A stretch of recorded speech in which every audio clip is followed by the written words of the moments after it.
আসসালামু আলাইকুম শিক্ষার্থী বন্ধুরা, আশা করি তোমরা সবাই ভালো আছো। তো আজকে আমি এসেছি তৃতীয় শ্রেণীর শিক্ষার্থী বিন্দুদের জন্য। তো সুপ্রিয় শিক্ষার্থী বন্ধুরা, আজকে আমি আলোচনা করব তোমাদের যে প্রথম সাময়িক পরীক্ষা 2024 সেটির প্রশ্ন নিয়ে আজকে আমি একটু আলোচনা করব। তো চলো বন্ধুরা, আজকে আমরা তোমার একটি নমুনা প্রশ্ন নিয়ে হাজির হয়েছি। তো প্রশ্নটা আমরা একটু দেখে আসি। তো আমাদের প্রথমে রয়েছে, কবির নাম সহ আমি হব কবিতার প্রথম 8 লাইন মুখস্থ লিখো। তো এখানে বন্ধুরা তোমাদের আমি হব কবিতার কবির নাম সহ প্রথম 8 লাইন লিখতে হবে, যার জন্য তোমাদের 10 মার্ক নির্ধারিত থাকবে। এরপর প্রদত্ত শব্দগুলোর অর্থ লিখো, যে কোনো 10টি। তো বন্ধুরা তোমাদের এখানে যে কোনো 10টি শব্দের অর্থ লিখতে হবে। এখানে তোমাদের মোট 12টি শব্দ দেওয়া রয়েছে, যার একটির জন্য 1 মার্ক করে।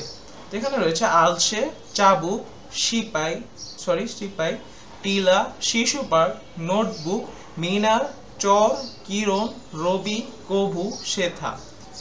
এরপর রয়েছে 3 নম্বর, প্রদত্ত শব্দগুলো দিয়ে বাক্য তৈরি করো। তো এখানে তোমাদের এই শব্দগুলো দিয়ে বাক্য তৈরি করতে হবে। এখানে 5টি শব্দের জন্য একটির জন্য 2 মার্ক করে, টোটাল 10 মার্ক। এখানে রয়েছে নৌকা, জাদুঘর, দিঘি, গুরুজন, তালিকা। এরপর বন্ধুরা রয়েছে আমাদের শূন্যস্থান পূরণ করতে হবে। তো এখানে আমাদের 5টি শূন্যস্থান পূরণ করতে হবে, যার জন্য মোট তোমাদের 5 মার্ক দেওয়া থাকবে। তো এখানে আমাদের রয়েছে ক, সুপারি গাছে সারি দিয়ে উকি দেয় ঢ্যাস। খ, নদীর চরে ঢ্যাস মেলা বসে। গ, ব্যাং বলল ঢ্যাস। খ, সবার আগে ঢ্যাস ওমর পিঁপড়া ঢ্যাস করে রাজার দরবারে গেল। এরপর রয়েছে 5 নম্বরে, যুক্ত বর্ণগুলো ভেঙে 2টি করে শব্দ লিখি। তো বন্ধুরা এখানে আমাদের যুক্ত বর্ণগুলো ভেঙে 2টি করে শব্দ লিখতে হবে। এখানে আমাদের 5টি যুক্ত বর্ণ রয়েছে, তার একটির জন্য 2 মার্ক করে। এরপরে আমাদের রয়েছে নিচের প্রশ্নগুলোর উত্তর লেখো। তো এখানে বন্ধুরা আমাদের 5টি প্রশ্ন রয়েছে, যার একটির জন্য 3 মার্ক করে থাকবে। তো টোটাল 15 মার্ক থাকবে। প্রথম প্রশ্ন, খোকা কাকে আলসে মেয়ে বলছে? পিঁপড়া রাজার দরবারে গেল কেন? গায়ের খড়গুলো কেমন? তিথি কেন পাখিদের জন্য ভাবছিল? আপা কি কি জিনিস সাথে নিতে বললেন? এরপর বন্ধুরা রয়েছে বিপরীত শব্দ লেখো, যে কোনো 5টি। তো বন্ধুরা এখানে 6টি শব্দের মধ্যে যে কোনো 5টি বিপরীত শব্দ তোমাদের লিখতে হবে, যার একটির জন্য 1 মার্ক করে। তো রয়েছে এখানে বন্ধুরা আমাদের দেখতে পাচ্ছি, যেমন রয়েছে দূর, জাগা, অলস, শীতল, রাগ, নতুন। এরপর বন্ধুরা রয়েছে নিচের অনুচ্ছেদটিতে যথাযথ বিরাম চিহ্ন বসাতে। নিচে একটি অনুচ্ছেদ দেওয়া রয়েছে, মানে ছোট অনুচ্ছেদ, যেখানে কোনো বিরাম চিহ্ন বসানো নেই। তোমাদের এখানে সঠিক জায়গায় সঠিক বিরাম চিহ্ন বসিয়ে এটা পূরণ করতে হবে, যার জন্য তোমাদের 5 মার্ক নির্ধারিত থাকবে।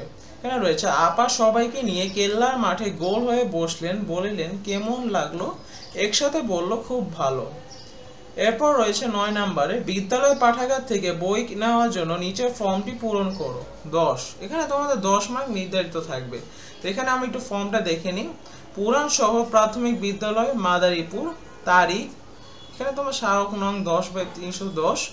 এখানে তোমাদের নাম লিখতে হবে, তারপর শ্রেণী, তারপর শাখা, তারপর রোল নাম্বার, বইয়ের নাম, বইয়ের কোড নাম্বার, বইয়ের গ্রহণের তারিখ এবং ফেরত তারিখ, সর্বশেষে ঠিকানা এবং তোমার স্বাক্ষর দিতে হবে। এরপর রয়েছে দরখাস্ত বা চিঠি লেখো, যে কোনো একটি। তো বন্ধুরা এখানে তোমাদের এই দুটির মধ্যে যে কোনো একটি দরখাস্ত লিখতে হবে বা চিঠি লিখতে হবে, যে কোনো একটি তোমরা লিখতে পারবে, আর একটির জন্য তোমাদের 10 মার্ক নির্ধারিত থাকবে। তো সর্বশেষে আমাদের রয়েছে রচনা লিখো। একটি হচ্ছে আমাদের বিদ্যালয়, আর একটি হচ্ছে গরু। এই দুটির মধ্যে যে কোনো একটি আমাদের লিখতে হবে, যার জন্য তোমাদের 10 মার্ক নির্ধারিত থাকবে। তো বন্ধুরা এটি ছিল আজকের জন্য। সবাইকে অনেক ধন্যবাদ ভিডিওটি দেখার জন্য। তোমরা যদি আরও নমুনা প্রশ্ন দেখতে চাও, চলো অবশ্যই আমাদের কমেন্টে জানাবে, এবং নতুন নতুন ভিডিও দেখার জন্য আমাদের চ্যানেলটিকে অবশ্যই সাবস্ক্রাইব করবে। তো সবাইকে অনেক ধন্যবাদ। আসসালামু আলাইকুম।